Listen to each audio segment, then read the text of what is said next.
to now invite Eva Klausner, who is the Director of Guest Experience, and she will be delivering a keynote.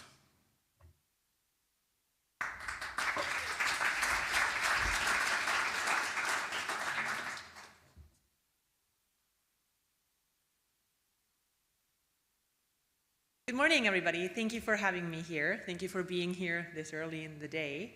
My name is Eva. I'm the Director of Guest Experience at Numa. You probably haven't heard that much or anything about Numa so far. We just entered the UK market a couple of weeks ago, so I'm very happy to take this opportunity to introduce Numa and our hotel concept to you, because we're a digital hotel operator. We have what we call staffless hotels. I know that sounds horrifying for probably most of you, but it actually works out, and I'm gonna walk you through how a tech-based hotel chain is gonna look like, how it works, and what we're doing. I'm also giving you some examples where we compare ourselves in a couple of things with traditional, what we call traditional hotels. Before I do that, though, I'm going to introduce Numa a little bit to you. You see here Numa in numbers.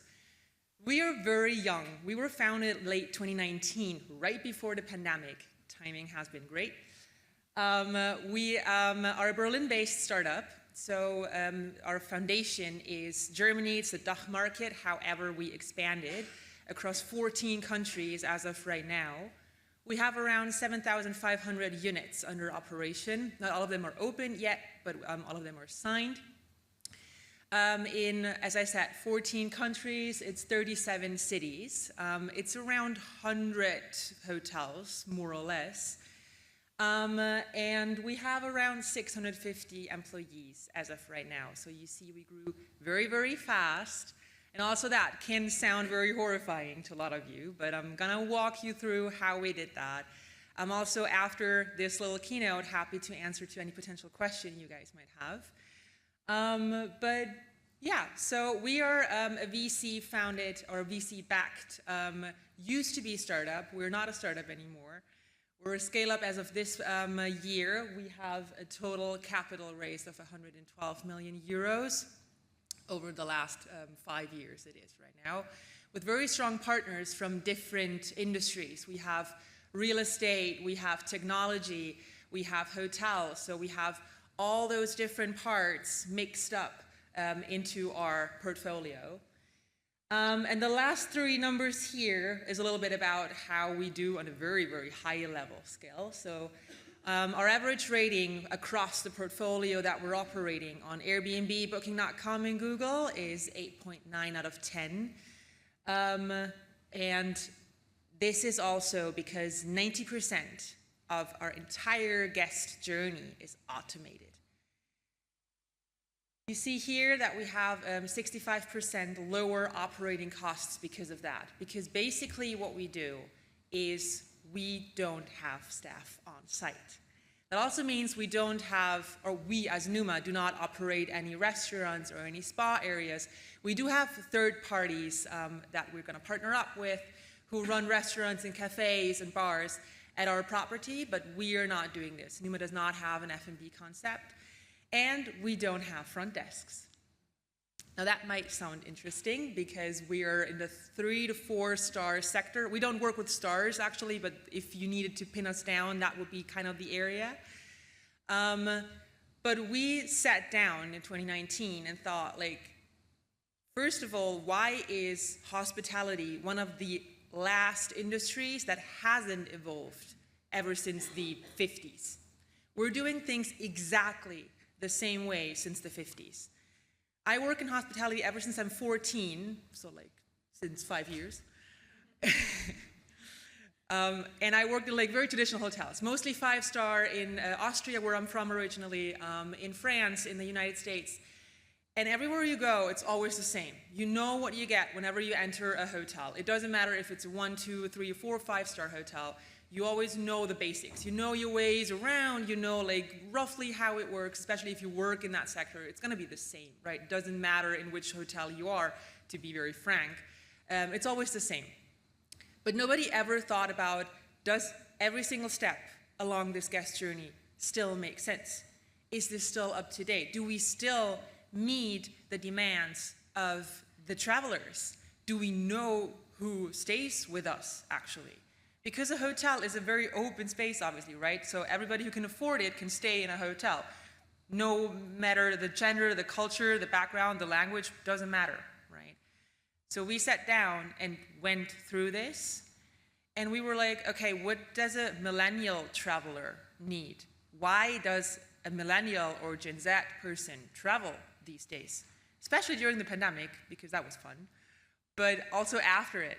And that is where we went into and said, it is all about technology. Every other industry is developing further. And hospitality, hotels, just don't. There is here and there some involvement, right? There is some cool tools for various parts of either the guest journey or the internal operations, but nothing that really combines everything under one operating model. So basically, we sat down and defined all of these things because we wanted to figure out, why do people travel? And obviously, we couldn't come up with only one thing because there's a lot of reasons why people need to stay or want to stay in a hotel or in an apartment, right? So might it be for business? Might it be for leisure? Might it be because they're relocating to another city, country, even if they're just switching houses? Leisure, obviously, something that is very, very hyped now after the pandemic. But also family holidays and a big, big thing, working from anywhere. So with all of that in mind, we tried to figure out not only how a guest journey should look like, but also how the hotel room should look like. Because even that has been designed the same ever since hotels were founded, right? And funnily enough, most hotel rooms are designed for men, for male business travelers. The easiest thing to spot is hotels usually have the worst hair dryers ever, and they do not have any conditioner, just saying. So we looked into a couple of numbers here, right? And right after the pandemic, and still up until today, we have over 50% of people who prefer what the market is now calling alternative accommodation to traditional hotels. We are also kind of segmented in this alternative accommodation. I hate that term, it sounds so weird. But we are also segmented into this because most of our hotel rooms are equipped with a kitchenette. We want to give the guest the option to stay one night or 1 month with us. We want to give the guest the opportunity to stay in, cook a meal, prepare breakfast, without leaving the room, without leaving the house necessarily. That also got us successfully through the pandemic, where other hotels needed to either close down or let a lot of people go. We were growing. We hired a lot of people. That was the time where we thrived because we were able to switch our business model pretty much overnight from short stay, what we're actually doing, to mid and long stay. So we offer people to stay a month up to 6 months in our properties, and that get us going. We were also allowed to stay open throughout the pandemic as I said earlier, we're a staffless hotel. There is no human interaction. So we had an average occupancy rate of 85% throughout the entire pandemic with an average ADR of 95 euros, which was way above the average in the market, especially in Germany. So that is in 4 pictures, pretty much what we're doing to make it a little easier. We're kind of between traditional hotels and an Airbnb, right? So we want to create this comfort of your own home and combine this with the quality standards of a hotel.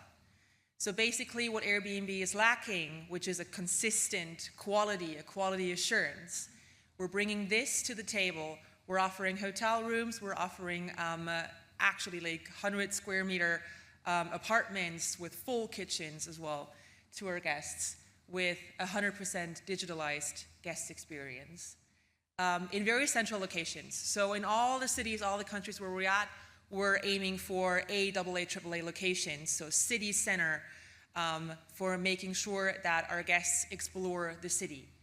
Numa is all about We want our guests to get out. So actually the opposite of what most hotels want to do, right?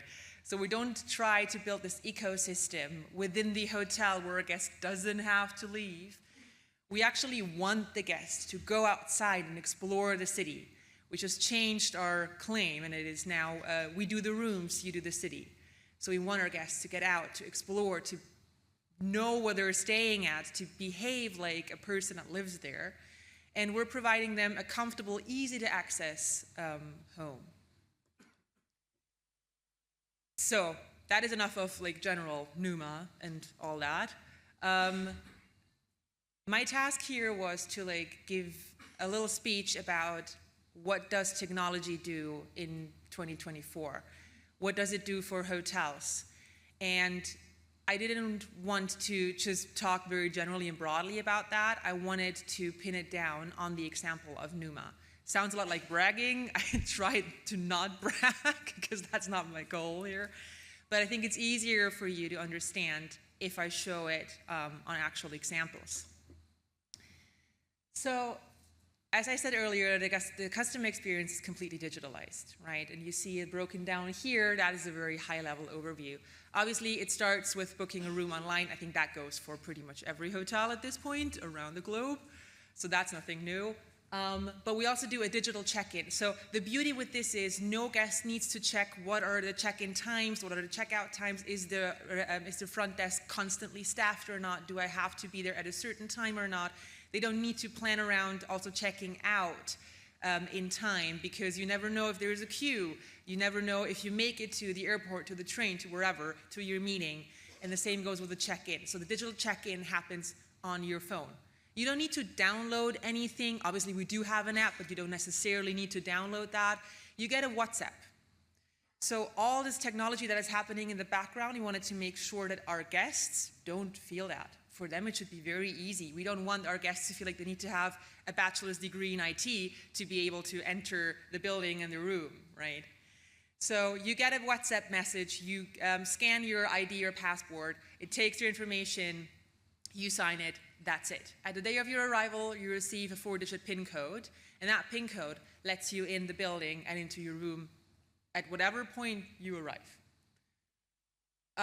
We're also using much more technology around that, right? So we're working on a lot of different things. I'm going to go deeper into this a little later. We're also having our own, what we call My Trips section. So this is kind of your digital concierge, right? So My Trips shows everything about your stay, but also gives you recommendations for sightseeing, restaurants, bars, whatever you need, shopping. So you have it all on your phone. So wherever you are, you can also reach out to us. And the after sales goes the same way, right? Like you receive your invoice only electronically. You can enter as many billing addresses as you want. You can send it to whoever, especially for business travelers. That's very convenient because you can send it to your accounting department. You can keep a copy for yourself. You can do whatever with that. It's very straightforward. And you can always reach out to us. Since we don't have a front desk or a concierge or whatever, we have a guest experience department that is there 24/7, which is my department. So my teams and I are responsible for everything that goes and comes with guest communication and the whole experience of a guest. But I'm going to get into this a little later. So how does a digital guest journey look like? Pretty much like this. It's actually very easy. So there's not a lot of friction, not a lot of things going on. It's actually quite easy to break it down. So we're starting here on the very left top. You book digitally. Again, nothing new, nothing exciting. We have our own algorithm to assign rooms on a smart basis. What does that mean? So we have, I think it's around 1,000 different touch points, which this algorithm takes into consideration before it assigns a room. So the room gets assigned at the very day of arrival, which has also been very new to me because I used to work at the front desk a million years ago, and I did this like Tetris game of like allocating the guests in a way that it makes sense and there is no holes and everybody is happy and gets the room that they want. We don't do this here, so we assign the rooms, or the algorithm does, at the very day of the arrival of the guest. And it takes into account other hundreds of touch points. Also, we drive, for example, we're taking the reviews into consideration when we assign rooms. It's on a first come, first served basis, but every single review that we're receiving on any platform, might it be Booking.com, Airbnb, Expedia, but also Google, TripAdvisor, Trustpilot, we feed that data into our algorithm, and the best rated rooms across all of those platforms get assigned to the guests first. That is one thing, but obviously we're also making sure that we're not having any holes in our room rack, so the basic stuff as well. But it takes into consideration a lot of different points to make sure that the guests get the best experience there. Obviously, going forward, we're also making sure that if guests have an account with us, they're loyal members of Numa, they can choose their room. So they can tell us which room they liked in which property, and they will automatically get that room. The payment, the invoice, as I said earlier, is also very automated, right? So you pay the full amount by the time of your booking. Whenever that is done, you immediately receive that WhatsApp message telling you about the digital check-in. You don't necessarily have to do it straight away, but before you check in, you need to upload your ID or passport. And then that is part of the automated guest communication, right? So there's obviously nobody sitting there typing out this, "Thank you for booking with Numa." That is going to go out automatically. And also, we linked the PIN code usage to our automated guest communication.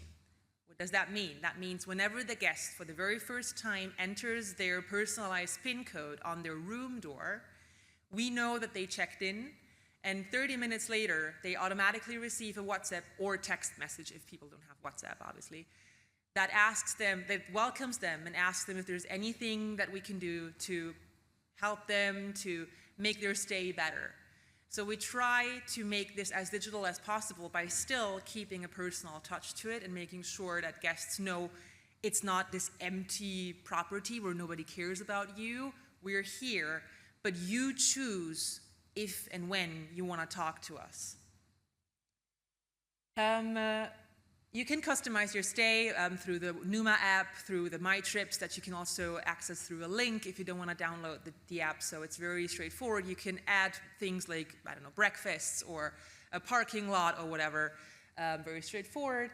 And I think one of the funniest parts here is this housekeeping part, because we're using IoT for this. We programmed our own housekeeping app. We call it Shine. And all the housekeepers, all the third-party housekeeping companies that we work with, they have this app on their phones as well. What does it do? So we connect our room allocation and our communication with that app. That means if we know that a guest, for example, checked out earlier than the standard checkout time, right? Let's say the guest left by 7 a.m. already. We know this, and we change the room assignment based on this. It's going to get displayed on this Shine housekeeping app to clean these rooms first, and then we grant early check-ins to our guests. So no matter if you requested an early check-in or not, if your room is ready earlier than 3 p.m., which is our check-in time, you receive an automated WhatsApp or text message saying, you can check in now, it's automatically activating your PIN code, and you can come in. But we're also communicating, the guest experience teams, or my teams, are communicating through this app with the on-site staff and the on-site cleaners as well. So whenever a guest reaches out to us, for example, and says, I don't know, my shampoo is empty, I need a bottle of shampoo, my team adds that as a task to this app. It automatically plops up there, and the housekeeper can then bring it over there. But we're also making sure that we track the status of the room in that housekeeping app. So whenever the housekeeper is done and we have what we call a checker going through the room and see if everything is fine and nice and ready for the guests to enter, we just hit a button there, and then it automatically sends this early check-in notification to the guest whenever the room is ready. So that is the optimizing cleaning schedule as well, because we're making sure that our housekeepers are constantly busy and they're constantly cleaning the rooms in the smartest way possible so that we can grant as many early check-ins as possible. So at this point in time, we have around roughly 60% of our guests getting an early check-in, no matter if they requested it or not. Going a little bit deeper now into how does the digital front desk work. Probably most of you heard or have seen or even witnessed an apartment or a hotel that has this digital check-in, right? So there's different setups on how they do it, right? They either have a terminal where you check in, or you go to the bar and the bar staff kind of checks you in, or you also receive a PIN code. That's also very common, especially amongst Airbnb hosts as well these days.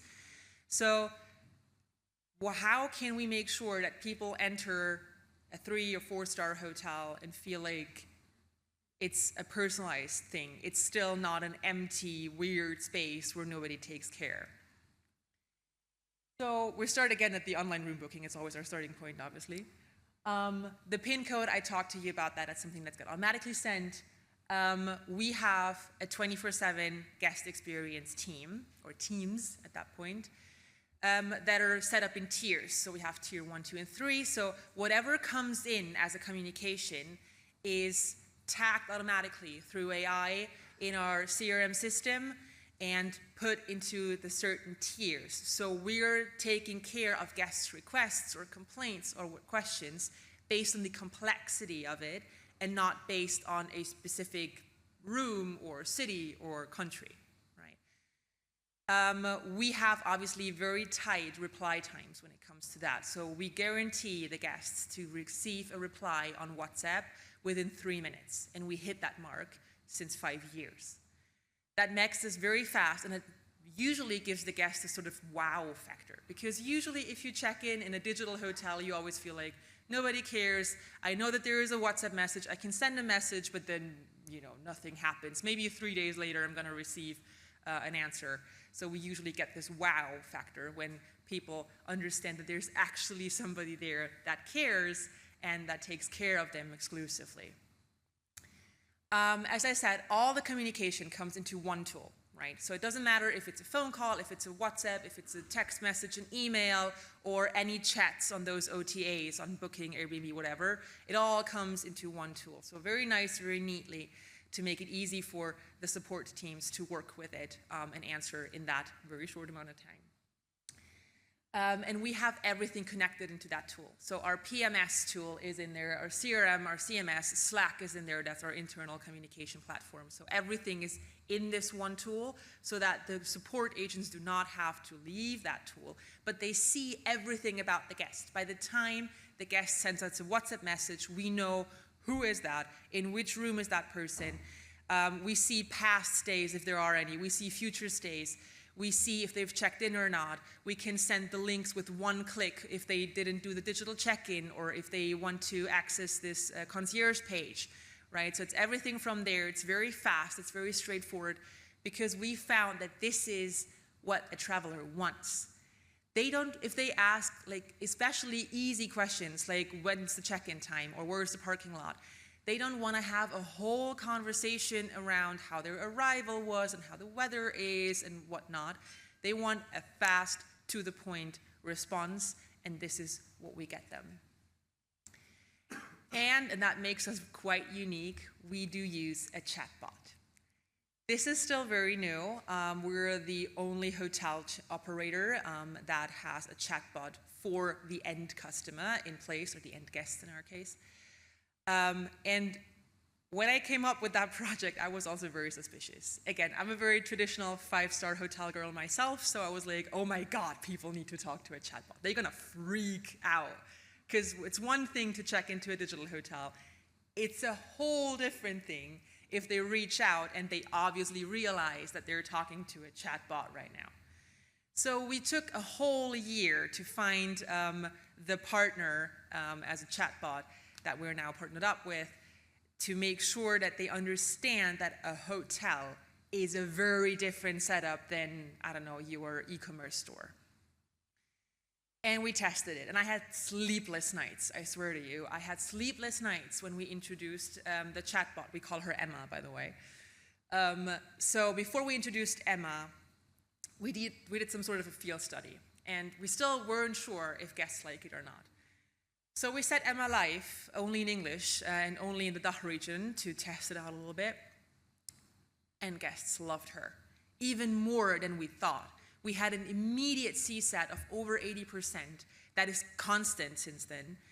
Guests love that they receive very fast answers. I have a 5-person team only taking care of Emma, of the chatbot, to make sure that the tone of voice is the same, that Emma understands a lot, she can do a lot, and that changed the whole operations for us internally as well. Because suddenly, my support agents had enough time to really build up relations with the guests, and they didn't need to answer to stupid questions anymore. Because all of those easy, very FAQ questions were handled by Emma suddenly. Guests love that. However, obviously Emma has some natural ceilings, and whenever that hit, they just went over to our agents. And they had time to really dig deeper into what happened. They had time to build up a relationship and really solve the issue with the guest. And that challenged them even more. So we have currently around 50 people in support taking care of those 100 properties, and they love Emma so much. Obviously, we had the same conversations with them because they were scared that Emma is going to take away their jobs or whatever. That is not the case, obviously. So they love Emma, and we're very happy to have that chatbot, and our guests, fortunately, are too. Obviously, we do have teams on site as well, but these are not there for the guests. We have operations teams that make sure that maintenance, housekeeping, all of that works out well, and we are in constant contact with them as well. Again, also through the tools that we're using and through that Shine housekeeping app. To give you a little example of how it works differently and how convenient and nice it can be to have a digital hotel or a digital setup is the example of check-in and check-out. So here on the left-hand side, you see a traditional hotel, right? And we've broken down the steps that a guest needs to take. So kind of the guest journey whenever they want to check in or out, right? So it starts obviously, again, with booking a room online. It's kind of the red thread. They usually do it via email, via calling, or online through booking.com or all the other OTAs out there. They need to check what are the opening hours of a front desk if it's not a 5-star hotel, right? Because most, let's say 1, 2, 3, even 4-star hotels, they have certain check-in times, and otherwise you need to ring a bell and get somebody from somewhere to check you in. Arriving at the hotel, they need to queue at the front desk. They need to prepare all their IDs and everything. They hand it over to the front desk staff, and they're gonna either copy it and you don't know where this copy goes actually, or if it's gonna stay there forever. You never know. You need to fill out whatever. You need to sign something to get your key card or actual key.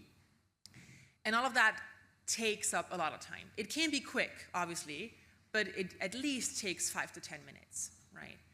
And in the worst cases, you wait like 20, 30 minutes in front of the front desk. And especially if you're tired, if your arrival was very stressed out, or if you need to be somewhere, this can be really annoying.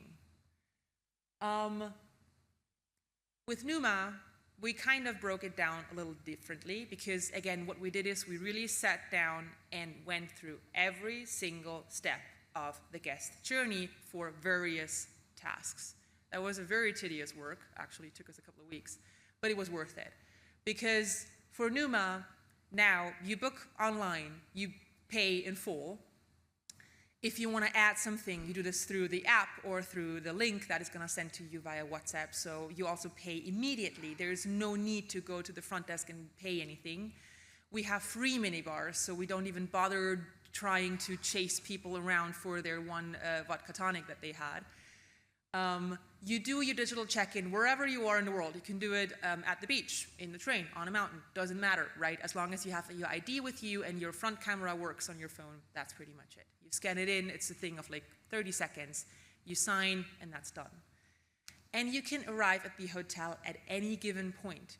Your PIN code is automatically valid from 7 a.m. in the morning, so you can even enter the building even before your room is ready, to be in the lobby, to store your luggage, to park your car. We do have free coffee and water stations in every lobby, so you can get there, you can refresh, you can get a coffee, and you can check into your room standard by 3 p.m., but like after that, at whatever given point in time, we don't need to know when you come. We do, obviously, because we know when you enter your PIN code, but you don't need to reach out to us, right? And the same with checkout. In a traditional hotel, you need to go downstairs, you need to queue again, simply to say, I'm leaving, and then you drop your card, and that's pretty much it. Some hotels change that, so you just drop your key card in like a little box somewhere. But if you need to pay something, or if you're unsure that you need to pay something, you still need to queue up. So you need to calculate that into your daily schedule, especially when you're on a business trip. With Numa, you just leave. There is usually on the room door a QR code which you can scan that tells us that you left, and you can rate us there. So it's a usual NPS scoring that we do. If you didn't do that, that's fine as well, because you're going to receive automatically a goodbye message by 11 a.m., which is our checkout time, and that also includes that link to tell us you're gone and you can rate us. All of that doesn't take you longer, like including the booking, than 5 minutes. Another example, and that's my favorite one. It is in-house asking for another towel.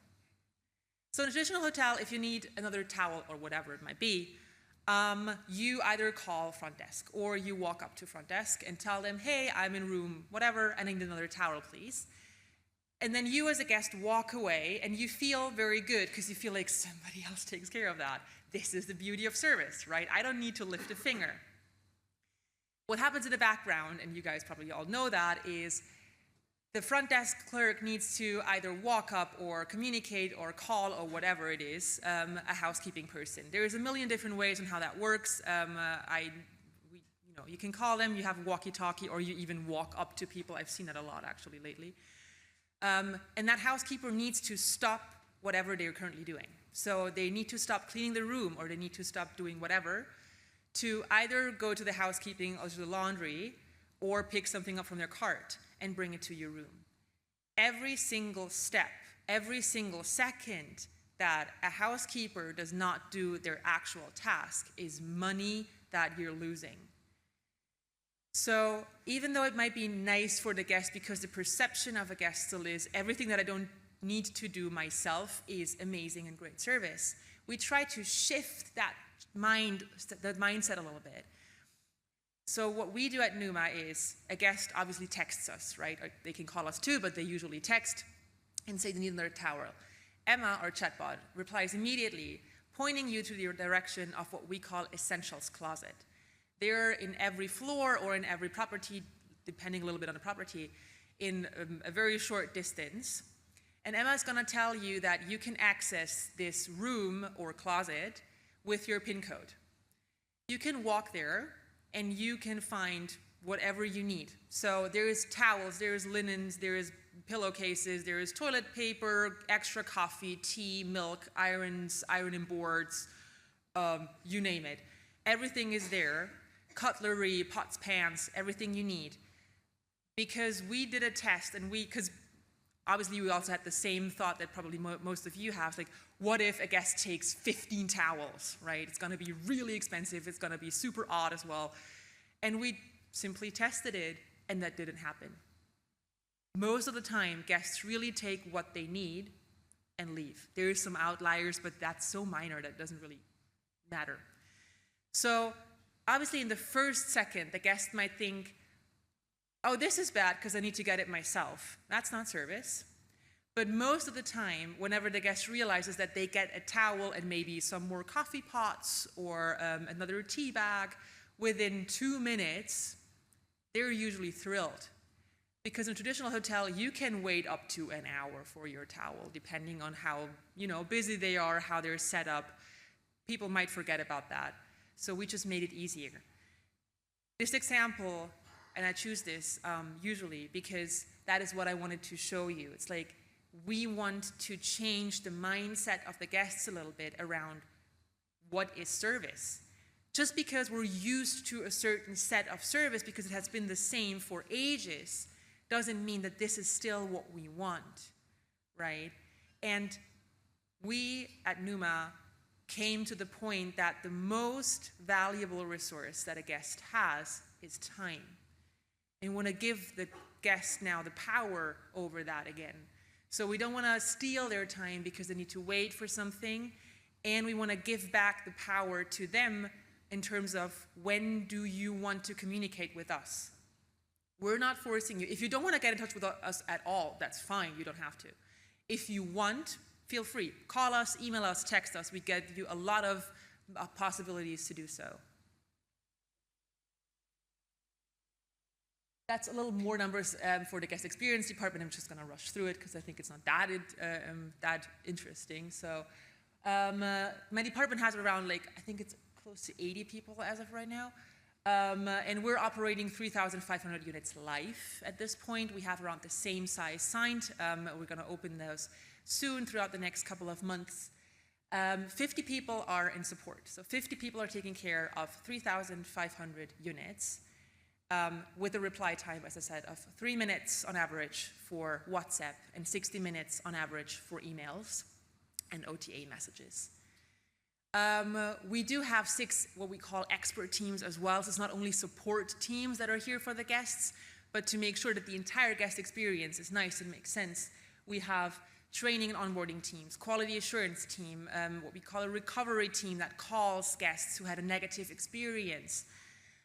We have our own finance team. We obviously have the AI team. So it is the second largest department at Numa because we want to put the guest in the center again, and we want to keep on making sure that on a very regular basis, and that's yearly in our case, we're going through every single step of the guest journey and figure out if what we do still makes sense and is meeting the guests' needs of the travelers, of mainly millennials and Gen Z.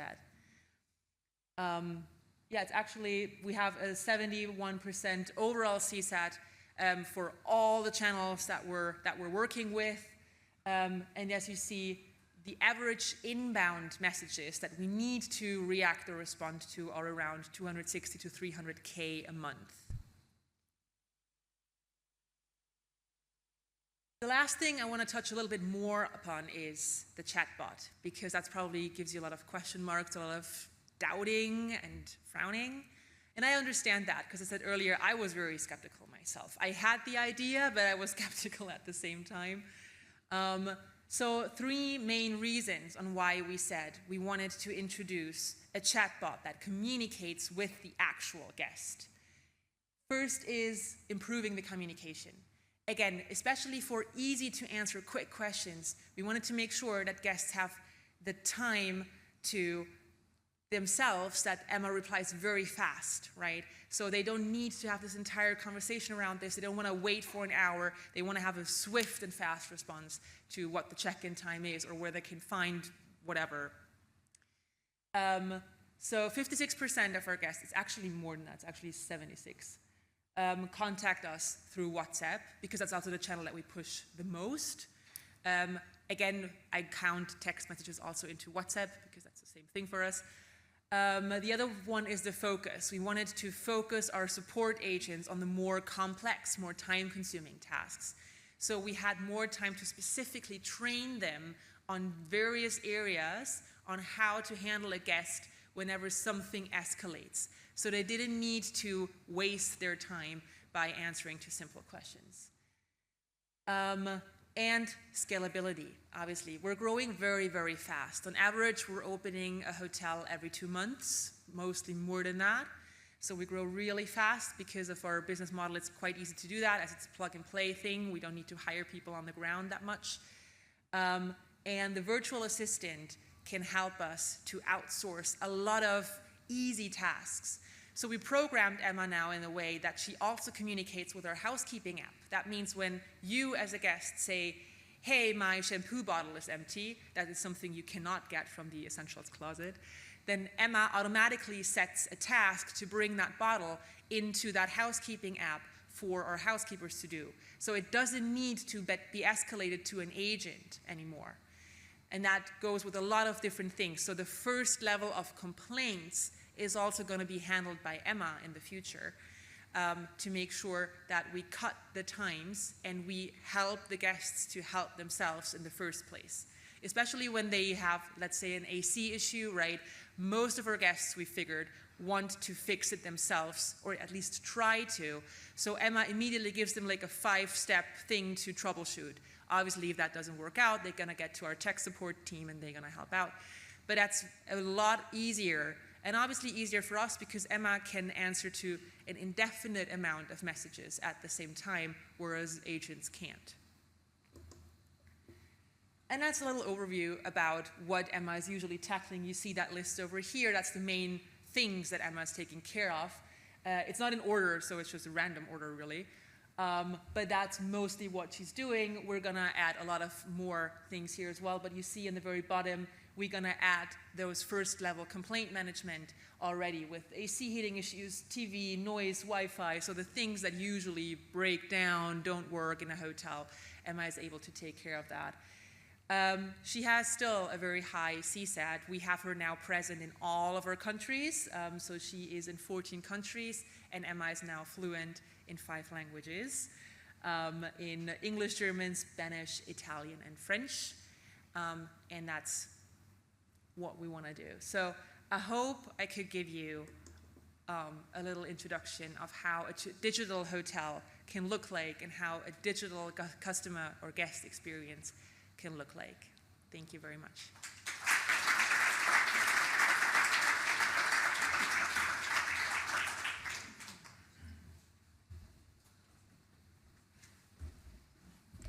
Wow, that was awesome. Now I would like to invite Danica Smith. You probably would have known Danica for many years. She's been in the hotel industry for more than 10 years, carving out, all about guest experience. She's going to be here. She's going to be the host, and she will introduce the next speaker. Thanks, Charles. Yeah. Thank you. Hi, everyone. Eva, I can't see you, but that was a great... Oh, hello. Thank you very much. I have a question for you, and I think as well, Charles, correct me if I'm wrong, but throughout today, we have a number of microphones, so please, let's all get engaged, and if you have any questions, put your hand up and we'll find you and we'll come and ask you, and we will be doing video interviews, so if you have any insights to share, please come and find me. So Eva, a question for you. I think it was your presentation, so thank you very much. First question regarding OTA business. If I book on booking.com, how do you contact me? I guess with my number proactively via WhatsApp. What kind of conversion do you have at that stage of the booking with OTAs?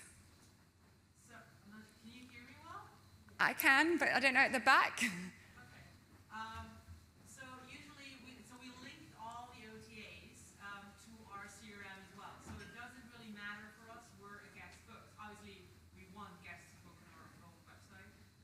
But whenever they book on booking.com, Airbnb, Expedia, whatever it is, we are linked to them, so they automatically not only receive a booking confirmation from that very OTA, but also from our side simultaneously. So we receive the data of the guests in the very same. Oh, thank you very much. Now it's better.